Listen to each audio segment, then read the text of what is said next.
मूसलाधार बारिश हो रही थी। हवाएं इतनी तेज चल रही थीं कि झोपड़ी की दीवारें कांप उठीं। चारों ओर अंधेरा था और गरजते बादलों की गूंज से माहौल और भी डरावना लगने लगा।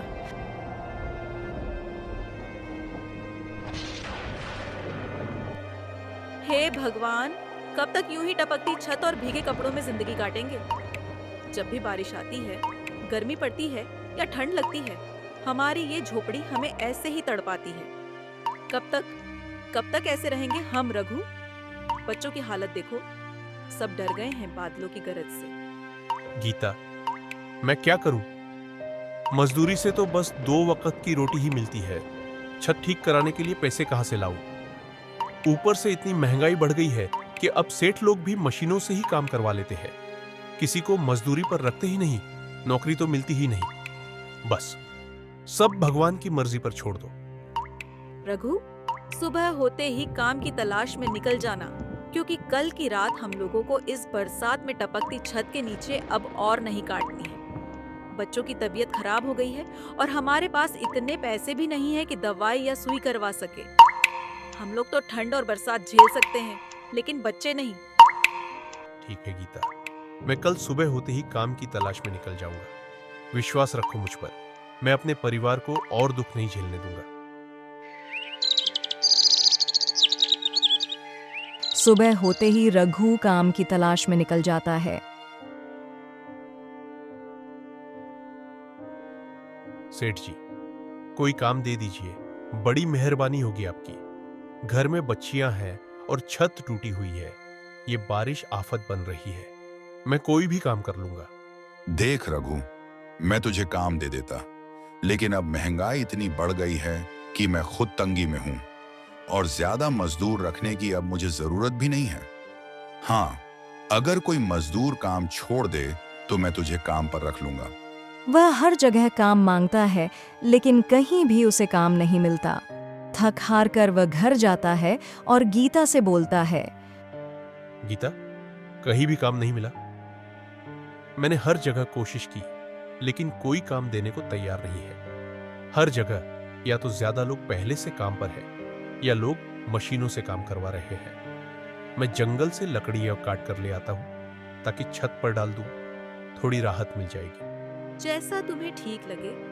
मैं तो परेशान हो गई हूँ। एकदम समझ नहीं आ रहा है कि ये गरीबी और क्या क्या करवाएगी। न 2 वक्त की रोटी है, न छत ठीक है और न ही तुम्हारे पास काम है। भगवान इंसान बनाए तो गरीब न बनाए बस। रघु लकड़ी काटने जाता है, तभी बारिश तेज होने लगती है।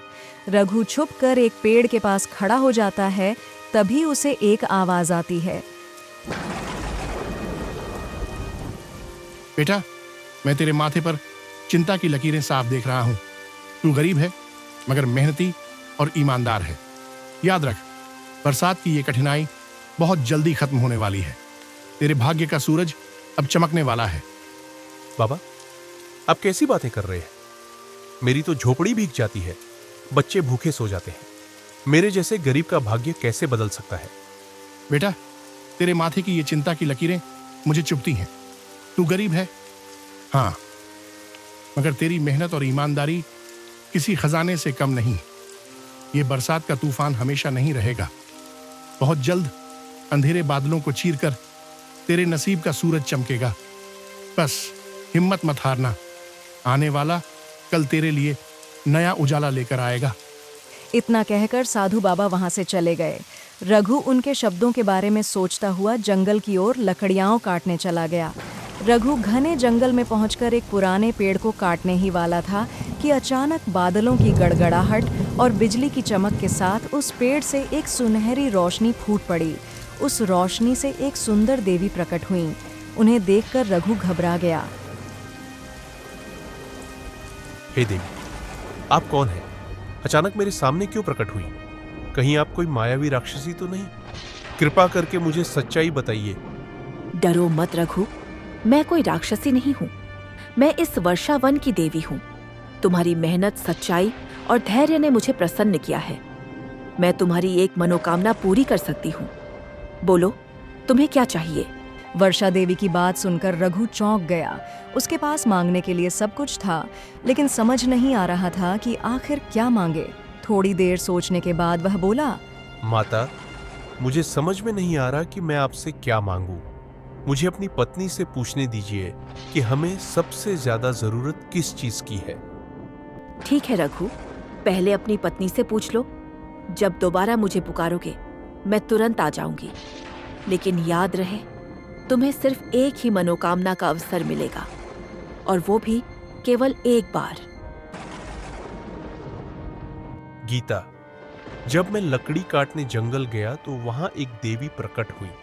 उन्होंने कहा कि वे मेरी एक इच्छा पूरी करेंगे। तू बता, हमें सबसे ज्यादा किस चीज की जरूरत है? अरे मूर्ख, इतनी बड़ी देवी सामने आई और तू कुछ भी नहीं मांग पाया। हमें सबसे पहले गरीबी से मुक्ति चाहिए। जा और देवी से कह कि हमारी टूटी झोपड़ी की जगह एक बड़ी हवेली खड़ी हो जाए और हमारे पास सोना चांदी गहने और बहुत सारा धन आ जाए। पर गीता, हम मेहनत से भी तो जी सकते हैं। क्यों ना देवी से सिर्फ इतनी प्रार्थना करें कि हमारी झोपड़ी मजबूत हो जाए और बरसात से हमें बचाए, ताकि हम इस बारिश की मार झेल सकें। और सिर्फ अपने लिए ही क्यों मांगे, क्यों ना हम यह भी प्रार्थना करें कि हमारे जैसे सभी गरीब भाई बहनों की झोपड़ियां भी मजबूत हो जाएं, ताकि वे भी इस बारिश की मार से बच सके। नहीं रघु, चुपचाप वैसा ही करो जैसा मैं कह रही हूँ। कब तक इस टूटी फूटी झोपड़ी के नीचे गुजारेंगे? बारिश और ठंड की मार झेलते रहेंगे। अब जब इतना बड़ा मौका हाथ लगा है तो वही मांगना जो मैंने कहा है। तुम्हें बच्चों की कसम है। अब जाओ, कहीं ये मौका हाथ से ना निकल जाए। हे देवी, मेरी पत्नी चाहती है कि हमारी झोपड़ी की जगह एक विशाल हवेली बन जाए और हम गांव के सबसे अमीर बन जाए। ठीक है रघु, जैसा तुम्हारी पत्नी चाहती है वैसा ही होगा, लेकिन याद रखना हर वरदान का एक परिणाम होता है। रघु घर लौटा तो हैरान रह गया। जहां उसकी झोपड़ी थी वहां अब एक शानदार हवेली खड़ी थी। गीता, देखो, यह सचमुच एक चमत्कार हो गया है। हमारी मेहनत और विश्वास के कारण अब हमारी जिंदगी बदल चुकी है। अब हम गरीब नहीं रहे और हमारे सामने नए अवसर और खुशियां हैं। सच में यह हमारी भाग्यशाली घड़ी है। जरा देखो, कितने गहने और कितना धन आ गया हमारे पास। अब तो छत भी नहीं टपकती और पूरे गांव में हमसे अच्छा घर किसी का नहीं। फिर भी मेरे मन को तसल्ली नहीं मिल रही। काश तुमने देवी से सोने का महल मांग लिया होता रघु। गीता, ज्यादा लालच ठीक नहीं। हमें एक सुरक्षित छत मिल गई है, अब और क्या चाहिए? हम बारिश से बच रहे हैं। मैं सोच रहा हूं, बाकी जो गरीब लोग बारिश की मार झेल रहे हैं उन्हें कुछ पैसे दे दूं। बिल्कुल नहीं, समझे ना, ये आशीर्वाद सिर्फ हमें मिला है। हमने ठेका नहीं ले रखा है सबकी भलाई का। अगले दिन मूसलाधार बारिश शुरू हो गई।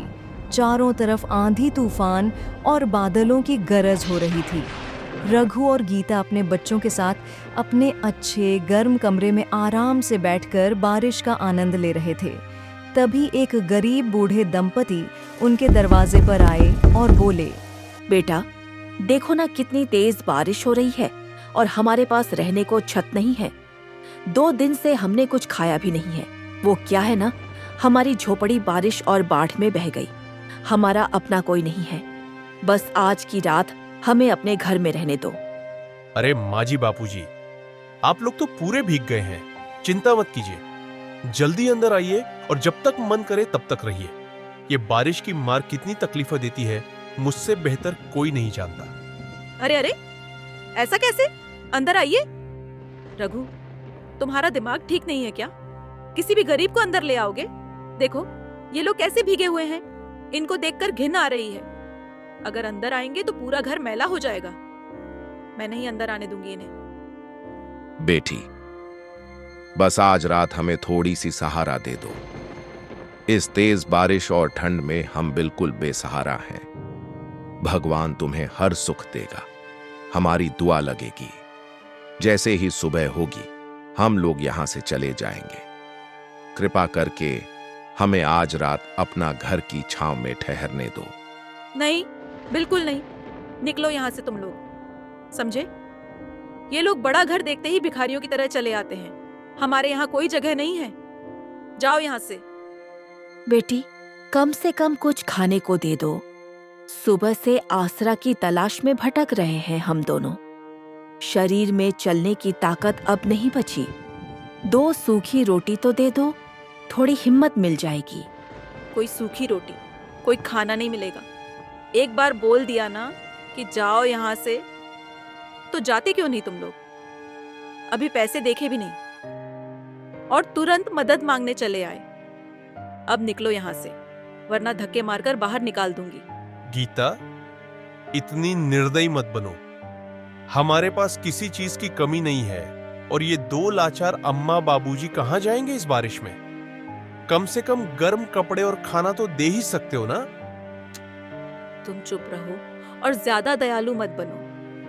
मैंने अपनी किस्मत से सब पाया है, तो क्या अब इन गरीबों में बांटती फिरूं? अपनी दया अपने पास रखो और निकालो इन्हें अब यहाँ से।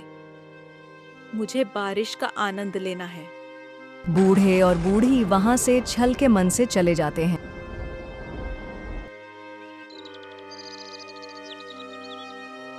सुबह होते ही रघु के घर के अंदर पूरा पानी भर गया था। चारों तरफ पानी देखकर गीता बोली, अरे रघु, देखा, मैंने कहा था ना सोने का महल मांगने को। देख रहे हो, पूरे घर में पानी भर गया है। अब क्या करें हम लोग? लेकिन तुम्हारी ईमानदारी के कारण और वही बेवकूफी ने हमें यह हालत दे डाली। गीता, ये सब हमारे कर्मों का फल मिल रहा है। हमारे पास सब कुछ होते हुए भी हमने उस बूढ़े दंपति को आसरा नहीं दिया, इसलिए। चुप हो जाओ तुम, समझे? ये अपनी दया दया की बातें बंद करो और जाकर देवी से सोने का महल मांगो, और हो सके तो उस देवी को ही अपने वश में कर लो, ताकि हम जब चाहें, जितना चाहें उससे ले सकें। हमें कभी किसी चीज की कमी नहीं होगी। तभी मूसलाधार बारिश और तेज हो जाती है और रघु गीता का घर टूटकर बिखर जाता है। अब उनके पास न छत बचती है न कुछ और।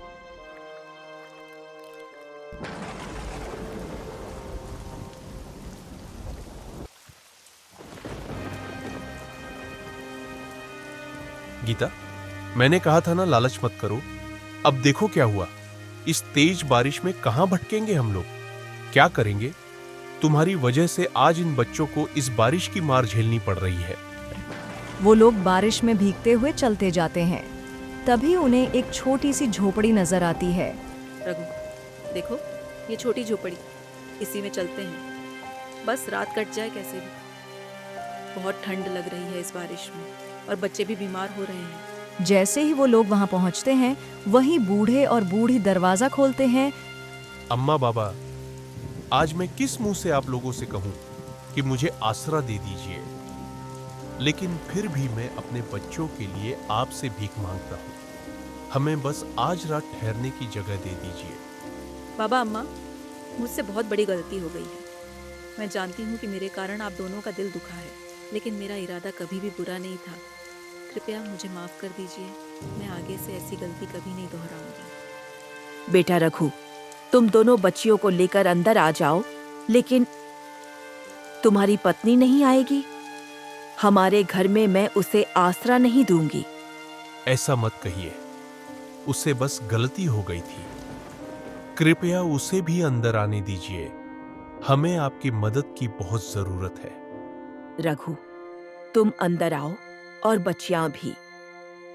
लेकिन मैंने कह दिया, ये नहीं आएगी तो नहीं तो तुम भी चले जाओ यहाँ से। रघु बच्चियों को लेकर अंदर चला गया। गीता पूरी रात बारिश में अकेली ठंड से कांपती रही। तभी उसे एहसास हुआ कि लालच और घमंड कभी काम नहीं आते, पर जब उनकी सजा मिलती है तो वह असहनीय होती है। हे भगवान, मैं कितनी बड़ी पापिन थी। मेरी आंखों पर पैसों का इतना घमंड छा गया कि मैंने दूसरों के दुख को देखना गंवारा ही नहीं समझा। मैंने अपने सामने बेसहारा लोगों को दुत्कार दिया, उनकी करुण पुकार को अनसुना कर दिया। आज मुझे एहसास हो रहा है कि लालच और घमंड ने मेरी आंखों पर पर्दा डाल दिया था। हे भगवान, मुझे माफ कर दो। मुझसे बहुत बड़ी गलती हो गई। देवी, आपने हमें आशीर्वाद दिया था, लेकिन मैंने उसका अपमान किया। कृपा करके मेरी भूल को क्षमा कर दो, वरना मैं इस पाप के बोझ को कभी सह नहीं पाऊंगी। सुबह होती है। गीता की आंखें खुलती हैं तो देखती है कि वह अपनी वही पुरानी टपकती झोपड़ी में है। पास ही उसके बच्चे गहरी नींद में सो रहे होते हैं और बगल में रघु आग जलाकर बैठा होता है। जैसे ही गीता उठती है, रघु मुस्कुराकर कहता है, गीता, उठ गई तुम? तुम गहरी नींद में सो रही थी, इसलिए मैंने तुम्हें जगाया नहीं। मैं जंगल से लकड़ियां काट कर लाया हूं और अलाव जला दिया है, ताकि तुम्हें और बच्चों को इस बरसात में ठंड न लगे। अब जब उठी गई हो तो 2 कप चाय बना दो। गीता आश्चर्यचकित होकर चारों तरफ देखने लगती है। उसे समझ नहीं आता कि ये सब कैसे हुआ। फिर धीरे से बोली, रघु, हमारे पास जितना है मैं उसी में खुश हूँ। हमारी ये झोपड़ी हम दोनों मिलकर ठीक करेंगे।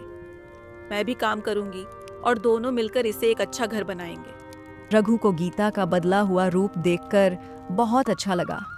उसने स्नेह से कहा, गीता, तुम परेशान मत हो। तुम और बच्चे मेरी असली ताकत हो। तुम्हारे सहारे मैं सब कर लूंगा। उस पल गीता को पूरी तरह समझ आ गया कि कल रात जो कुछ भी हुआ वह भगवान की दी हुई एक सीख थी। वह जान गई कि घमंड और लालच इंसान को हमेशा बर्बादी की ओर ले जाते हैं। असल सुख तो अपने पास जो कुछ है उसे संभाल कर रखने में है और मेहनत व ईमानदारी से जीवन जीने में है। धीरे धीरे गीता ने लोगों के घरों में जाकर काम करना शुरू कर दिया और उधर रघु ने भी ठेला लगाने का काम शुरू किया। दोनों ने मिलकर मेहनत की और अपनी छत को ठीक करवा लिया। अब मैं रघु को कभी ताना नहीं मारूंगी, कभी उसे नीचा नहीं दिखाऊंगी। वह इतना मेहनत करता है इस परिवार को खुशी देने के लिए। जितना भी है उसमें लोगों की मदद करूंगी। हे देवी, मेरी आंखें खोलने के लिए आपका धन्यवाद।